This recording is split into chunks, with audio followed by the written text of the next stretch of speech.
Good morning student. આજે આપણે ધોરણ 9ની અંદર પાઠ નંબર 23 જેનું નામ છે પ્રેરક પ્રસંગો. તો વિદ્યાર્થી મિત્રો, આપણે ગુજરાતીની ટેક્સ્ટ બુક જે છે એ ઓપન કરજો અને પછી આપણે પાઠની શરૂઆત કરીએ. વિદ્યાર્થી મિત્રો, આપણે જે જોઈએ છે એ પ્રમાણે અહીંયા પ્રેરક પ્રસંગ. તો પહેલાં તો આપણે પ્રેરક પ્રસંગ જે છે એનું ટાઇટલ જે છે એને સમજીએ. પ્રસંગ મીન્સ કે આપણે જે પણ પ્રસંગ એટલે કે બનાવ બને છે તેને આપણે પ્રસંગ કહીએ છીએ. એટલે કે કોઈ પણ ઘટના છે એની અંદરથી આપણને કંઈક પ્રાપ્ત થાય. અહીંયા પણ આપણને આપેલું જે પ્રેરક પ્રસંગ છે, તો પ્રેરક એટલે કે પ્રેરણાદાયી, જેની અંદરથી પ્રસંગો બધા અલગ અલગ હોય, જેની અંદરથી આપણને કોઈ પ્રેરણાદાયી, પ્રેરક મીન્સ કે કંઈ શીખવી જાય છે એવા પ્રસંગોની અહીંયા વાત કરેલી છે. તમે વિદ્યાર્થી મિત્રો, ગઈકાલે મેં તમને કહેલું લાસ્ટ લેક્ચરની અંદર કે તમે ઘરે એનું એક વખત રીડિંગ કરી લેજો. એટલે કે તમે એક વખત એને વાંચી લેજો. જેને વાંચ્યું હશે તો એને ખબર હશે કે આની અંદર આપણને અલગ અલગ 3 વાર્તા, કેટલી વાર્તા? 3 પ્રસંગો આપેલા છે વાર્તા ટાઈપના. આ 3 વાર્તા ટાઈપના પ્રસંગ આપેલા છે. એની અંદર પહેલો જે પ્રસંગ છે એ નવલ શાહે આપેલું છે, અને ત્રીજો પ્રસંગ છે, વચ્ચેનો જે બીજો પ્રસંગ છે એની અંદર કોઈ લેખક અથવા તો કવિનું નામ નથી, અને ત્રીજા નંબરની અંદર આપણને મોરારી બાપુનો એક એમનો કિસ્સો જે એમને કહેલો છે એ અહીંયા આપણને આપેલા છે. એ પ્રમાણે 3 પ્રસંગ આપેલા છે. એટલે કે આપણે અહીંયા એટલા માટે લેખકની અંદર એમનું કોઈ નામ આવતું નથી, એટલે કે સંકલિત લખાય છે. કેમ? કારણ કે અલગ અલગ લેખકો દ્વારા લખવામાં આવેલા છે માટે. પરંતુ આપણે ટેક્સ્ટ બુકમાં આપેલા છે એ બંનેના નામ યાદ રાખીશું. એક છે આપણા નવલ શાહ, નવલભાઈ શાહ, જે પહેલો પ્રેરક પ્રસંગ આપેલો છે, અને ફર્સ્ટના અને થર્ડ નંબર જે છે ફકીર વાળો, એની અંદર મોરારી બાપુ જે કથાકાર છે અને ધર્મના જે સંસ્કારોનું સંયુક્ત સિંચન કરતા એવા મોરારી બાપુનો પ્રસંગ છે. હવે આપણે શરૂઆતમાં જે આપણે વાત કરીએ છીએ કે પ્રેરક પ્રસંગો એટલે કે ટાઇટલ એ પ્રમાણે છે કે જેની અંદરથી આપણને કોઈ પણ રીતનું, કોઈ પણ જે પણ પ્રકારનું આપણને શિક્ષણ પ્રાપ્ત થાય છે, એ શિક્ષણ અથવા તો જેની અંદરથી આપણને આપણા જીવનની અંદર કંઈક ઉપયોગી થાય એવું શીખવા મળે છે, એને આપણે પ્રેરક પ્રસંગ કહીએ છીએ. પ્રેરણા આપી જાય છે, જેની અંદરથી આપણને કોઈક બોધ મળે છે, જેની અંદરથી આપણને કંઈક જીવનને સમજવાની એક રીત મળે છે, એવા પ્રેરક પ્રસંગની વાત કરી છે. તો સૌપ્રથમ આપણને આપેલા નવલભાઈ શાહનો જે પ્રસંગ છે, પહેલા એની હું વાત કરી લઉં. તો એમને એક લોખંડના ટુકડાની વાત કરી છે કે એક લોખંડનો ટુકડો છે કે તમે એને કઈ રીતે વિચારો છો ને કઈ રીતે જોવો છો એ પ્રમાણેનું એનું શું થાય છે, મૂલ્ય થાય છે.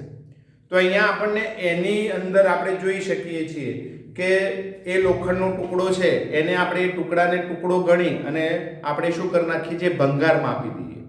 તો આપણે જોઈ શકીએ છીએ કે તમે એને ભંગારમાં આપી દો છો તો એનો 1 રૂપિયો ઉપજે છે. કેટલો? 1 રૂપિયો. જોજો વિદ્યાર્થી મિત્રો, આપણે જોઈ શકીએ છીએ કે એના કેવી રીતે ભાવ થાય છે તે. સેકન્ડ નંબરની અંદર એક ઘોડાની નાળ બનાવે છે તો એના 2.5 રૂપિયા, એટલે કે 2 રૂપિયા અને 50 પૈસા. બરાબર? 2 રૂપિયા અને 50 પૈસા. હવે જો એની અંદરથી આપણે જો એને સોય બનાવવામાં આવે, એટલે કે તમે જુઓ છો કપડા સીવવા માટેની જે સોય છે એ સોય બનાવીએ છીએ તો કેટલા રૂપિયા ઉપજે છે? 600 રૂપિયા. દરેક વિદ્યાર્થી મિત્રને વિનંતી છે કે અંડરલાઈન કરતા રહેજો, એટલે કે આપણને ટૂંકા પ્રશ્નની અંદર પૂછી શકાય કે ધારો કે લોખંડનો ટુકડો જે છે એને ભંગારમાં વેચીએ તો કેટલા રૂપિયા ઉપજે? તો 1 રૂપિયો ઉપજે છે. જો એની અંદરથી ઘોડાની નાળ તો તમે બધા જોઈ છે ને, ઘણા બધા ઘરની જે ઘર છે, ઘરનો પ્રવેશ દ્વાર હોય એના ઉપર લગાવતા હોય છે. આ પ્રકારની નાળ આવે છે. બરાબર? આ પ્રકારની જે ઘોડાની નાળ એટલે કે એના પગની નીચે, એનું જે પગ છે એ નીચે લગાવવામાં આવે છે કે જેની અંદરથી જે એ ચાલે છે તો એને કોઈ જાતનું, એટલે કે રોડ ઉપર ચાલે અથવા તો દોડે છે તો એને ઓછી, એના જે નીચેના તળિયાને ઓછી અસર થાય એના માટે આવી ઘોડાની નાળ લગાવવામાં આવે છે. તો એના કેટલા રૂપિયા ઉપજે છે? 2.5 રૂપિયા, મીન્સ કે 2 રૂપિયા અને 50 પૈસા.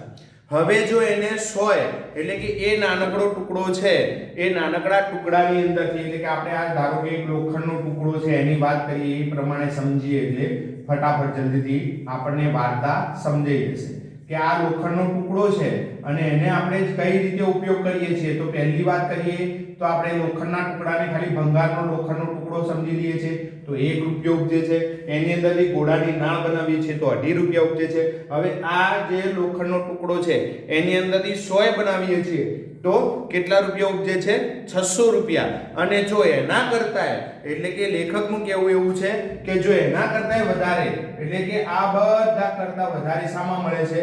તો જો તમે ઘડિયાળના કાંટા બનાવો તો ઘડિયાળના કાંટા એટલે કે આપણે ઘડિયાળ પહેરતા હોઈએ તો એની અંદર એના આરા આવે છે, મીન્સ કે એના કાંટા આવે ને એવા બનાવીએ છીએ તો એક ટુકડામાંથી 50,000 રૂપિયા ઉત્પન્ન થાય છે. એટલે કે અહીંયા આપણને પહેલો જે પ્રસંગ છે એની અંદરથી શાની વાત કરવામાં આવી છે? ઘડતરની. ઘડતર મીન્સ કે તમે એને કેવી રીતે ઘડો છો એ રીતે એનું મૂલ્ય થાય છે. વિદ્યાર્થી મિત્રો આ એટલે કે પહેલો નાનો પ્રસંગ છે પરંતુ એના અંદરથી આપણને સરસ મજાની વાત કરી છે કે તમે લોખંડનો ટુકડો છે એને કઈ રીતે એનો ઉપયોગ કરો છો એ પ્રમાણેની એની કિંમત થાય છે. એ જ રીતે જે રીતે આપણે એટલે કે કોઈ પણ વ્યક્તિનું અથવા તો કોઈ પણ વ્યક્તિત્વ છે એનું જે પ્રમાણે તમે ઘડતર કરો છો એ પ્રમાણેનું તમારું એટલે કે તમારું જીવન બને છે. એટલે કે અહીંયા આપણને ઘડતરની વાત કરી છે એટલે કે અહીંયા માનવ જીવનની વાત કરી છે. તમે જોઈ શકો છો કે તેનું ઘડતર કરો તેવું તેનું મૂલ્ય માણસ વિશે પણ એવું જ છે. એટલે કે છેલ્લે લેખક છે એ માણસ ઉપર એટલે કે માનવ જીવન ઉપર લઈ જાય છે કે આપણે જે રીતે એટલે કે તમને જે રીતેના વાતાવરણની અંદર રાખવામાં આવે એ પ્રમાણે તમે શું કરો છો? તમારું જીવન ઘડાય છે.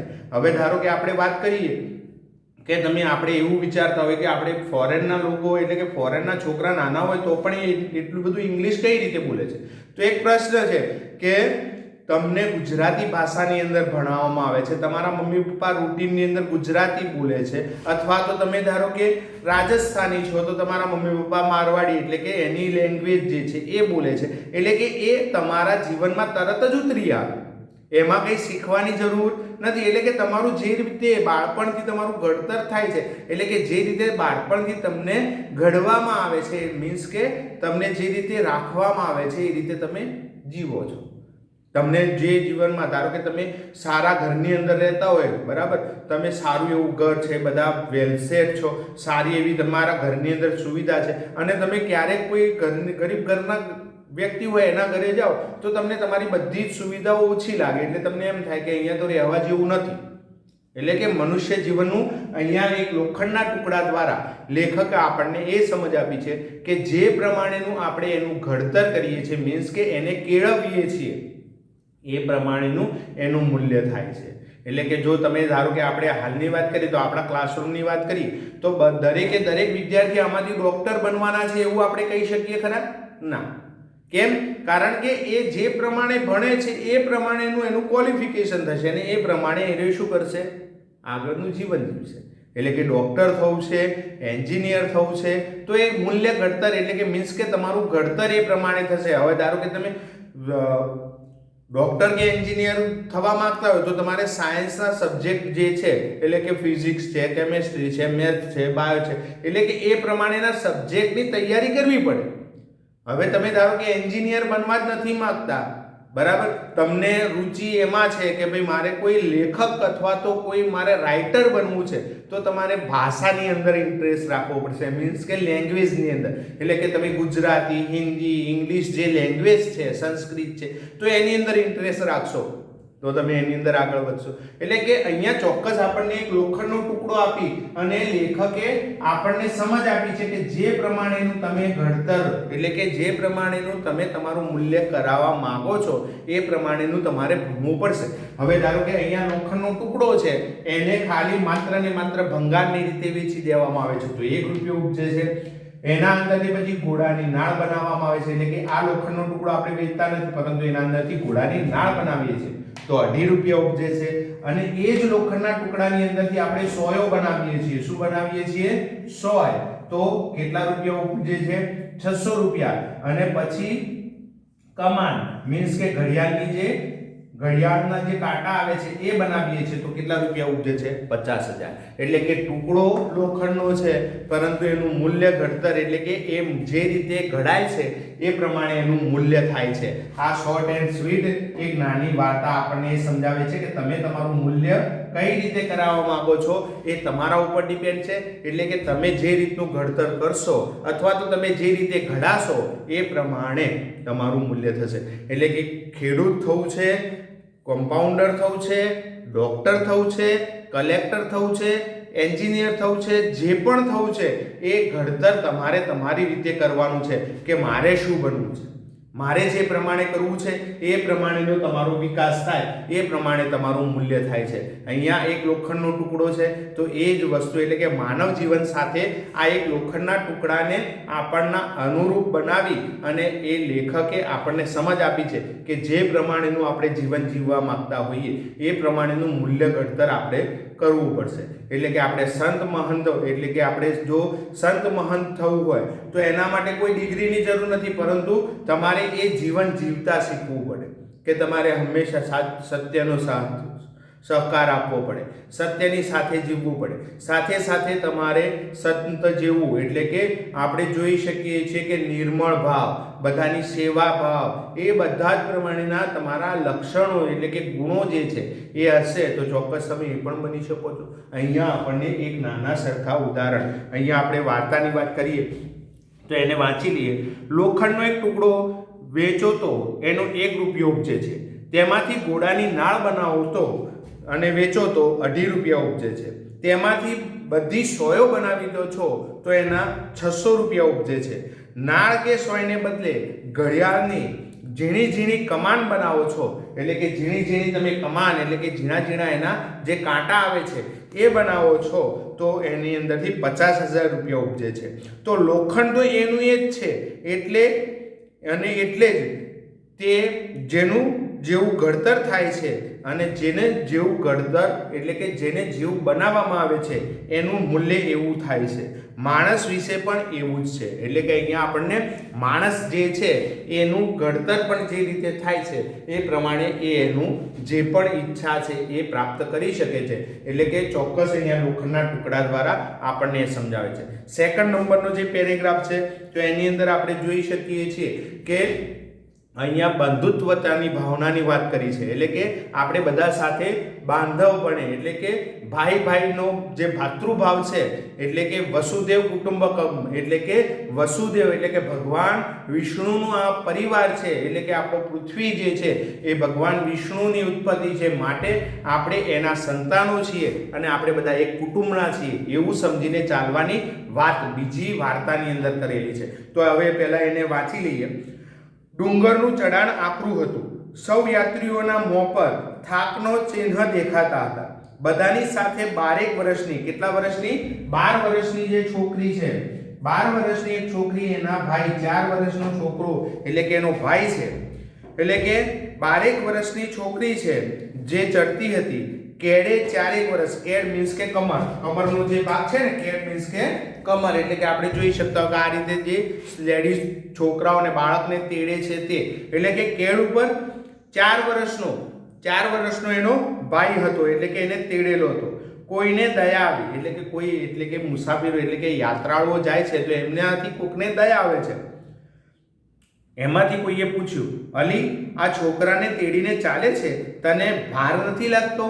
એટલે કે અહીંયા પછી એ પ્રશ્નનો જે જવાબ છે એ જવાબ આપણા માટે ખૂબ જ મહત્વનો. એટલે કે આ પ્રેરક જે છે વાક્ય, એ પ્રેરક વાક્યની વાત કરી છે કે એના અંદરથી આપણને પ્રેરણા મળે છે કે છોકરીએ જવાબ આપ્યો, ના રે, ભાર શેનો, આ તો મારો ભાઈ છે. દરેકને ભાઈ સમજીએ તો કોઈનોય ભાર ન લાગે. એટલે કે અહીંયા લેખકે આપણને સમજાવી દીધું છે કે આપણે જે છોકરી છે એને પ્રશ્ન કરવામાં આવે છે કે આ 4 વર્ષના છોકરાને તે શા માટે તેડ્યો છે, એટલે કે કેડની અંદર શા માટે એને ઉપાડીને જાય છે. ત્યારે એ 12 વર્ષની છોકરીનો જે જવાબ છે એ આપણા માટે મહત્વપૂર્ણ છે કે 12 વર્ષની છોકરીએ જવાબ આપે છે કે ના રે શાનો ભાર, આ તો મારો ભાઈ છે. અને જો આપણે બધા જ એકબીજાને ભાઈ સમાન ગણી અને ચાલીએ તો ક્યારેય કોઈને એકબીજાથી ક્યારેય દુઃખ થતું નથી. અહીંયા એ દુઃખની લાગણીની વેદના જે છે અથવા તો આપણા ભાઈચારાની જે વાત છે એ આ નાનકડા એક પ્રસંગની અંદર આપણને સમજાવવામાં આવે છે કે આપણે ગમે તેવી રીતે જીવીએ છીએ, પરંતુ જો આપણે એકબીજા સાથે ભાતૃભાવ, બંધુત્વતાનો ભાવ જે છે એને સમર્પિત કરીને ચાલીએ તો ક્યારેય આપણને કોઈનાથી દુઃખ નથી થતું. કેમ? કારણ કે આપણે એકબીજા સાથે, એટલે કે માનવ જીવન છે એ એકબીજા સાથે સંકળાયેલું છે. અને કોઈ આપણે એમ કહેતા હોઈએ કે મારે તો બધા વગર ચાલશે, તો ચાલવાનું નથી. કારણ કે દરેકની જરૂરિયાત ક્યારેક તો ઉણપ ઊભી થાય જ છે. એટલે કે આપણે એમ કહેતા હોઈએ કે મારા પરિવારની અંદર મારે આની જરૂર નથી, આની જરૂર નથી, પરંતુ આપણે જે સમજીએ છીએ એ પ્રમાણે કે ક્યારેક આપણે બીમાર પડીએ છીએ અથવા તો આપણા શરીરનું જે આપણે શરીર છે એ ક્યારેક બીમાર થઈ જાય છે, અસ્વસ્થ હોય છે, ત્યારે આપણને લાગે છે કે આપણને કોઈ પ્રેમ કરવાવાળું, મીન્સ કે આપણી સેવા કરવાવાળું, આપણને માથે હાથ ફેરવવાવાળું કોઈ હોય તો આપણને તરત જ એ દુઃખની અંદરથી થોડો ઘણો રાહતનો ભાવ પેદા થાય છે. એટલે કે અહીંયા આપણને આ બીજો પ્રસંગ જે છે એમાં ભાતૃભાવ, એટલે કે આપણે એકબીજાના ભાઈ છીએ, એકબીજા સાથે, એટલે કે આપણી કુટુંબ છે એ પ્રમાણે જીવીએ તો કોઈને કોઈનો ભાર લાગવાનો નથી. મીન્સ કે નાનકડી છોકરીનો જે વિચાર છે એ વિચાર આપણને ખૂબ જ ગમે છે અને એ વિચાર દ્વારા આપણે કહી શકીએ છીએ કે આપણે પણ આપણા જીવનની અંદર હંમેશા બીજા સાથે મૈત્રભાવ અને બંધુત્વતાનો ભાવ, એટલે કે બધા સાથે મિત્રતા અને હળી મળીને રહીએ તો ચોક્કસ એની અંદર આપણો વિકાસ થાય છે. એટલે કે આપણે ક્યારેય, એટલે કે કોઈની મદદ લેવામાં પણ આપણને કોઈ શરમ નથી આવતી અને કોઈની મદદ કરવામાં પણ આપણને શરમ નથી આવતી. એ વિષયની અહીંયા વાત કરેલી છે. એટલે કે આપણે જીવનની અંદર હંમેશા એકબીજાની સાથે રહી અને એકબીજાને સાથ સહકાર આપીએ એવી ભાવના આ બીજી જે ટૂંકી વાર્તા છે એની અંદર આપણને સમજાવવામાં આવી છે. ફરીથી એક વખત એનું આપણે વાંચન કરી લઈએ કે દરેક જણ ટેક્સ્ટબુકની અંદર જોજો. ડુંગરનું ચઢાણ આકરું હતું. સૌ યાત્રાળુઓના મોં પર થાકના ચિહ્નો દેખાતા હતા. બધાની સાથે 12 વર્ષની એક છોકરી પણ ચડતી હતી. કેડે 4 વર્ષનો છોકરો તેડ્યો હતો. કોઈને દયા આવી. પૂછ્યું, અલી, આ છોકરાને તેડીને ચડે છે, તને ભાર નથી લાગતો? છોકરીએ સરસ મજાનો જવાબ આપ્યો. જવાબ શું હતો? ના રે, ભાર શેનો? આ તો મારો ભાઈ છે. દરેકને ભાઈ સમજીએ તો કોઈને ભાર ન લાગે. એટલે કે અહીંયા આપણને સરસ મજાની વાર્તા કે સરસ મજાનો પ્રસંગ આપ્યો છે, પ્રેરક પ્રસંગ કે આપણને પ્રેરણા આપી જાય છે કે આપણે ક્યારેય આપણા જીવનની અંદર એકબીજા સાથે જીવીએ છીએ, પરંતુ હું એની મદદ કરું છું, એ તો મારી ક્યારેય મદદ નથી કરતો, એ ભાવના જે છે એ દૂર કરવાની છે. કેમ? કારણ કે એને જરૂર છે માટે આપણી મદદ માંગે છે અને આપણે મદદ ક્યારે કરીએ છીએ કે એની આપણને જરૂર છે અને આપણે એની મદદ કરી શકીએ તેવા છીએ. તો આપણે ચોક્કસપણે એની મદદ અથવા તો એ ભાતૃભાવ જે છે, એક મિત્રતાનો ભાવ જે છે, એક વસુદેવ કુટુંબ એટલે કે કુટુંબની ભાવના છે એ પ્રગટ થાય. એક સહિયારા સાથની જે વાત છે એ પ્રગટ થાય. એના માટે તો આપણે અહીંયા જે છે આ પ્રસંગ દ્વારા આપણને સમજાવવામાં આવે છે કે આપણે હંમેશા જીવનની અંદર એકબીજાને મદદરૂપ થઈએ એવી અહીંયા આપણને આ પ્રેરક પ્રસંગ દ્વારા આપણને વાત સમજાવવામાં આવી છે કે આપણે ક્યારેક આપણા મિત્રને પેન નથી લાવ્યો, બરાબર, આપણે ક્લાસરૂમની અંદર બેઠા હોઈએ, બરાબર, આપણે બધા ભેગા જ છીએ, તો કોઈ પેન નથી લાવી તો એ આપણા જોડે પેન માગે છે તો આપણે આપણી પેન આપી દઈએ છીએ. એવી જ રીતે નોટબુક માગે છે તો આપણે જે પણ છે એને નોટબુક આપી દઈએ છીએ. તો એ જ પ્રમાણે જ્યારે તમે મોટા થાવ છો અથવા તો ક્યારેક એને મદદની જરૂર પડે છે તો ચોક્કસ અવશ્યપણે આપણે એને મદદ કરીએ એવી ભાવના અહીંયા આ સેકન્ડ નંબરના જે વાર્તા છે, સેકન્ડ નંબરનો પ્રેરક પ્રસંગ છે એની અંદર આપણને સમજાવવામાં આવી છે. એક નાનકડી છોકરી જે છે એને પોતાના ભાઈનો ભાર નથી લાગતો એવું કહેવાની સાથે સાથે લેખક એવું આપણને સમજાવે છે કે આપણે પણ એકબીજા સાથે જીવીએ છીએ તો એની સાથે ભાતૃભાવની ભાવના રાખીએ તો આપણે સામાન્ય રીતે આપણને પણ એનો ભાર નથી લાગતો. એટલે કે આપણે આપણા પડોશમાં કોઈ ગાડી લાવે છે તો આપણે ઉપરથી એટલે કે આપણે ઈર્ષા વૃત્તિની જગ્યાએ આપણને આનંદ થવો જોઈએ કે ચલો ભાઈ એ ગાડી લાવ્યા છે તો કાલે અથવા તો કોક દિવસ મારે કામ આવશે. મીન્સ કે ક્યારેક એ મને બેસાડશે, ક્યારેક મને લઈ જશે, અથવા તો ક્યારેક આપણે ઓચિંતાનું કોઈ પણ પ્રસંગ અથવા તો બનાવ છે તો એ પ્રસંગે એની ગાડી આપણને કામ આવશે. એટલે કે આપણે એ આનંદની લાગણી હોવી જોઈએ, પરંતુ આપણે ક્યારેક એના પ્રત્યે ઈર્ષાવૃત્તિ કે એ તો નવી ગાડી લાવે છે ને તો આમ કરે છે ને પેલું કરે છે. એટલે કે આવી જે ભાવનાઓ છે એ આવા પ્રેરક પ્રસંગો દ્વારા આપણને એનાથી મુક્ત રહેવાની વાત કરે છે કે એનાથી આપણે થોડાક અલગ રહીએ કે એવું નથી, પરંતુ એ ક્યારેક આપણા માટે જરૂરી અથવા તો આપણા માટે જ કામમાં આવશે એવું આપણે સમજીને ચાલવું જોઈએ. એટલે કે સેકન્ડ નંબરનો જે આપણને પ્રેરક પ્રસંગ છે તો એની અંદરથી ભાતૃભાવની વાત કરી છે. પહેલો જે હતો એની અંદર ઘડતરની વાત કરી. સેકન્ડ નંબરની અંદર જે પ્રેરક પ્રસંગ છે એની અંદર આપણને શાની વાત કરી છે કે આપણે જે પણ છે એકબીજા સાથે સહકારની ભાવનાથી જીવવું જોઈએ, એકબીજા સાથે સેવાભાવ અને સહકાર, એકબીજાને સાથ સહકાર આપીએ એની ભાવના વ્યક્ત કરવામાં આવી છે. હવે થર્ડ નંબરનો જે પેરેગ્રાફ છે એનું વાંચન કરી લઈએ અને એને સમજી લઈએ. એક ફકીર 20 વર્ષથી નિયમિતપણે મસ્જિદમાં દિવસની 5 નમાઝ અદા પડતો હતો. તે જે જગ્યાએ નમાઝ અદા કરતો હતો એટલી જગ્યામાં તેના હાથ અને પગના નિશાન પડી ગયા. 20મું વર્ષ અને સાંજની છેલ્લી નમાઝ જ્યારે ચાલી રહી છે એટલે કે અદા કરી રહ્યો હતો ત્યારે આકાશવાણી થઈ છે, હે ફકીર, તું 20 વર્ષથી એક જ જગ્યાએ રોજ 5 નમાઝ અદા કરી રહ્યો છે, પણ ખુદાના દરબારમાં તારી એક પણ નમાઝ મંજૂર થઈ નથી. આ સાંભળી ફકીર તો આખી મસ્જિદમાં નાચવા લાગ્યો, પાગલ બની ગયો. એટલે કે અહીંયા આપણે જોઈ શકીએ છીએ કે આ એક ફકીર છે, એ ફકીર પોતાનું રોજનું એટલે કે 5 નમાઝ અદા કરવાનું, એટલે કે આપણે મુસ્લિમ બિરાદરો જે છે એ આપણે જોઈ શકીએ છીએ કે દિવસની અંદર એમના ધર્મશાસ્ત્ર એટલે કે કુરાન દરમિયાન કુરાનની અંદર લખેલું છે એ પ્રમાણે કે દિવસની અંદર આપણે અલ્લાહને 5 વખત નમાઝ અદા કરવાની છે. આ અદા કરી રહેલો જે ફકીર છે એના હાથ એટલે કે તમે નમાઝ પઢો ને તો હાથની જરૂર પડે, પગ જે છે તો એ જે પણ જગ્યાએ બેસતો હતો ત્યાં એના હાથના અને પગના શું થઈ ગયા છે? નિશાન થઈ ગયા છે. પરંતુ 20 વર્ષથી આ કરી રહ્યો એટલે કે કેટલા વર્ષથી આ નમાઝ અદા થઈ રહી હતી?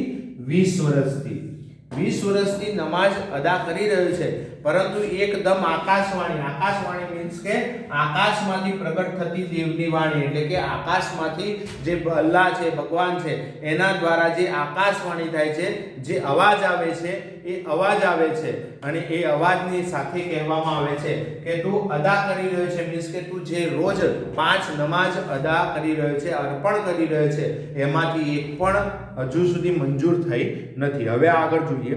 એટલે કે આ સાંભળી અને જે ફકીર છે એ નાચવા લાગ્યો છે. હવે આ નાચતો ફકીર જોઈ અને ત્યાંના જે મૌલસાબ છે એ એને કહે છે.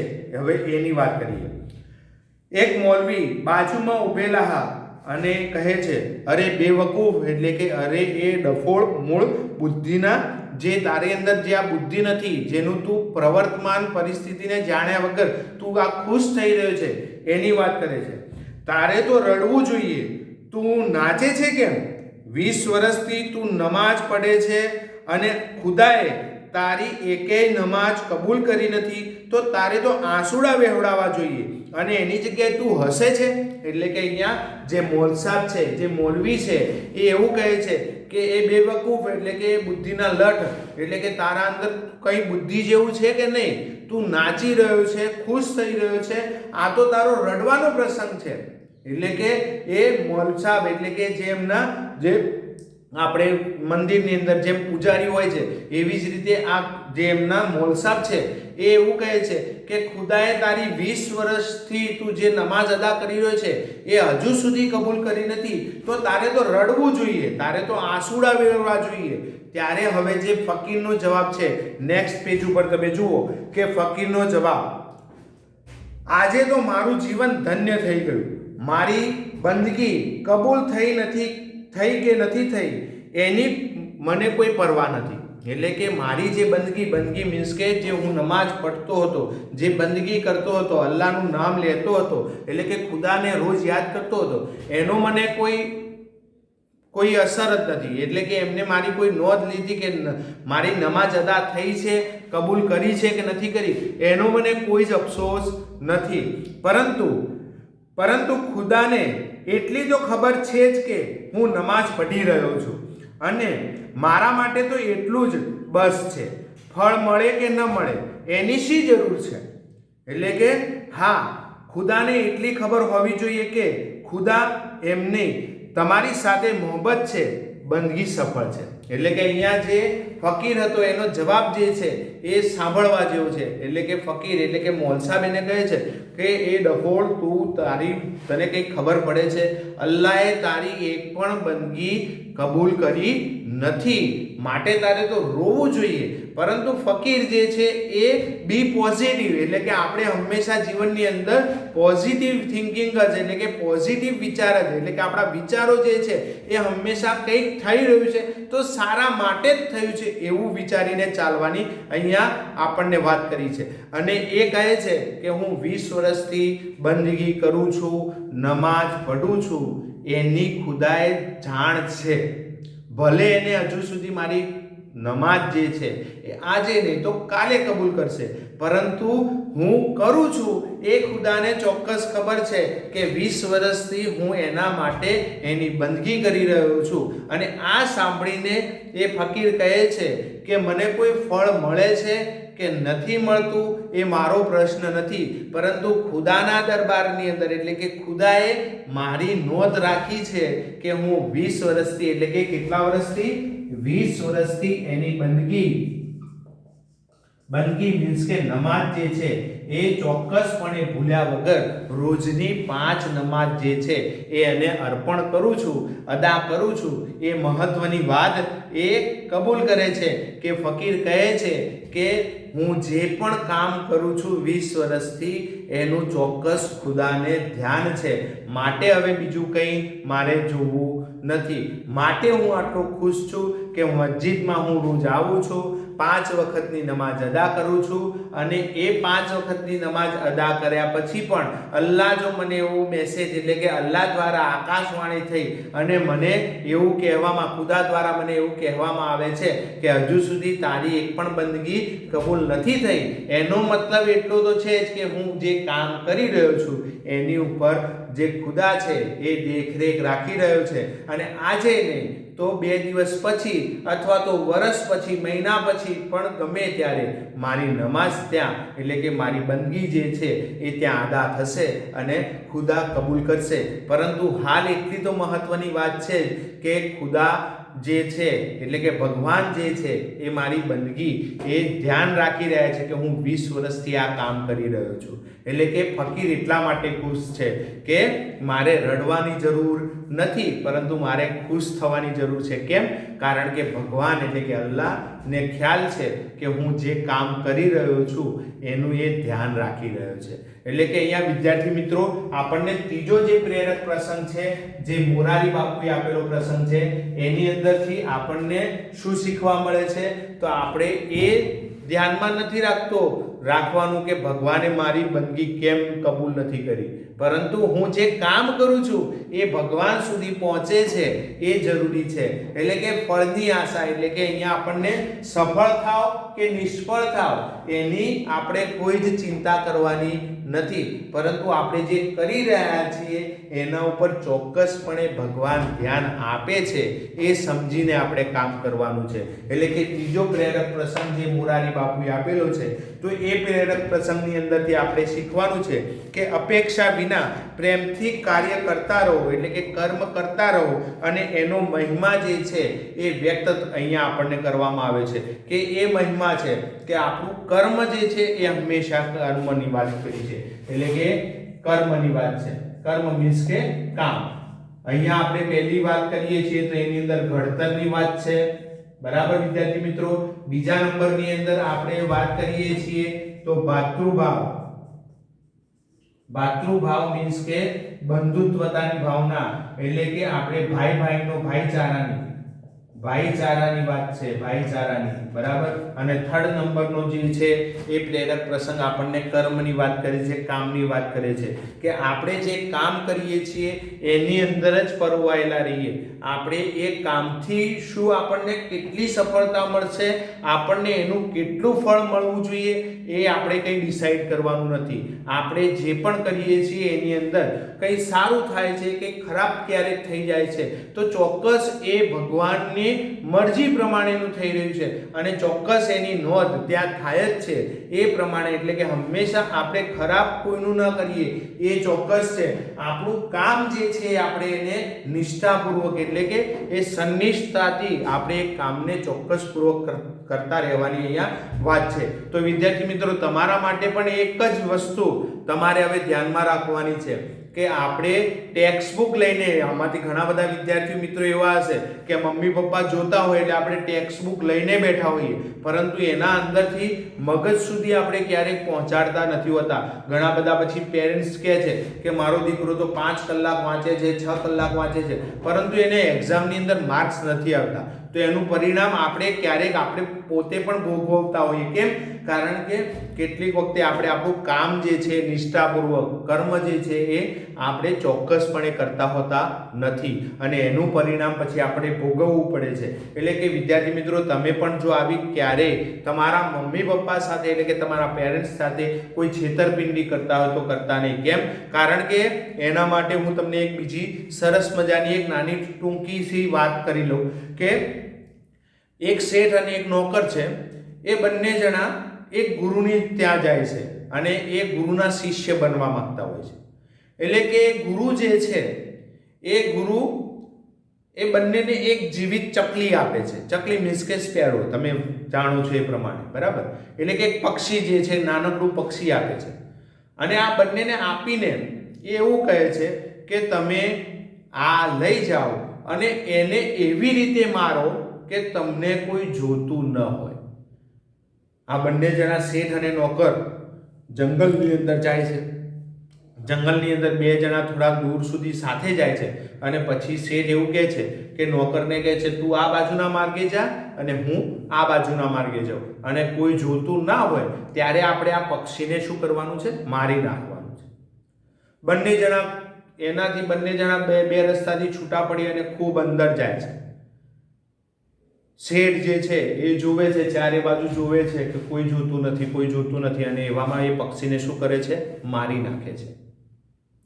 નોકર છે એ પણ જાય છે, પરંતુ એને પક્ષીને મારતા પહેલા વિચાર આવે છે કે મને કોઈ જોતું નથી એવું તો આ દુનિયાની અંદર બની શકે એમ જ નથી. એટલે કે એ પક્ષીને જે છે એમની એમ પરિસ્થિતિની અંદર પાછું જીવિત લઈ અને આવે છે. એટલે કે બંને જણા જે જગ્યા ઉપર છે જ્યાંથી છૂટા પડ્યા હતા ત્યાં પાછા એ રસ્તા ઉપર આવીને ભેગા થાય છે અને એ જોવે છે, નોકર જોવે છે તો શેઠ તો પક્ષીને મારીને લઈને આવે છે, જ્યારે નોકર એમને એમ જીવિત લઈને આવ્યું છે. એટલે કે નોકર જે છે એ શેઠની સામે જોઈ અને કહે છે, શેઠ તમને કઈ જગ્યા મળી ગઈ કે તમને કોઈ જોતું નહોતું? બંને જણા પછી, એટલે કે શેઠ જે છે એ ખુશ થઈ જાય છે કે હું તો ગુરુજીએ કહ્યું છે એ પ્રમાણે આ પક્ષીને મારીને લઈને આવ્યું છું, એટલે હવે તો ગુરુજી મને શું બનાવી દેશે? એમનો શિષ્ય બનાવી દેશે. પરંતુ હવે બંને જણા આશ્રમની અંદર જાય છે ગુરુજી પાસે જઈ, એટલે કે નોકર જે છે પોતાની જીવિત પક્ષી છે એ મૂકી દે છે અને બીજી બાજુ જે શેઠ છે એને મારેલું જે પક્ષી છે એને મૂકી દે છે. હવે વિદ્યાર્થી મિત્રો, તમે વિચારજો કે કોને ગુરુએ શિષ્ય બનાવ્યા છે? બરાબર. એટલે કે અહીંયા એ સમજવાની વસ્તુ છે. એટલે કે ગુરુએ શું કહેલું કે તમને આ પૃથ્વી ઉપરથી કોઈ જોતું ન હોય, એટલે કે તમને કોઈ જોતું ન હોય ત્યારે તમે એને મારી શકો છો, પરંતુ તમને કોઈ જોતું હોય તો તમે આ પક્ષીને મારી શકવાના નથી. એટલે કે ગુરુ જે છે આ બંનેને હવે બેસાડે છે અને પછી શેઠને કહે છે કે તમે મારા શિષ્ય બની શકો તેમ નથી, અને નોકરને કહે છે કે તું આજથી મારો શિષ્ય. એટલે કે શેઠ તો વિચારમાં પડે છે, અરે આવું થોડું હોય ગુરુ તમે જે કહેલું કે પક્ષીને મારીને લાવે એ જ મારો શિષ્ય બનશે, તો હું તો એને મારીને લાવ્યો છું. પરંતુ ગુરુ પછી કહે છે, એમને સમજ આપે છે કે શેઠજી, મેં તમને એવું પણ કહેલું હતું કે તમને કોઈ જોતું હોવું જોઈએ નહીં. આ પૃથ્વી ઉપર તમને કોઈ જોતું ન હોય ત્યારે તમે એને મારી શકો છો, પરંતુ તમે એટલું યાદ રાખો કે આ પૃથ્વી ઉપર તમને કોઈ જોવે કે ન જોવે, પરંતુ બે વ્યક્તિ એટલે કે બે જે છે, બે જણની નજર ચોક્કસ તમારા ઉપર છે. એક તમારો આત્મા અને બીજા નંબરની અંદર પરમાત્મા, મીન્સ કે ભગવાન. એટલે કે તમે જે કામ કરો છો એ તમને મનથી તો ખબર જ છે કે હું ચોરી કરી રહ્યો છું, અથવા તો હું મમ્મી પપ્પાને ઠગી રહ્યો છું, અથવા તો હું આ કામ કરી રહ્યો છું, તમને ખબર છે. અને સેકન્ડ નંબરની અંદર આપણે કહીએ છીએ એ પ્રમાણે કે આપણે જે પણ કામ કરીએ છીએ એ બધી જ નોંધ ક્યાં થાય છે, મીન્સ કે ભગવાન તો ધ્યાન રાખે જ છે. અહીંયા અલ્લાહની એ જ વાત છે કે ફકીર જે કરે છે એ ફકીરને ખબર પડે છે 20 વર્ષે પણ કે હું જે કામ કરું છું એ અલ્લાહને ખબર છે.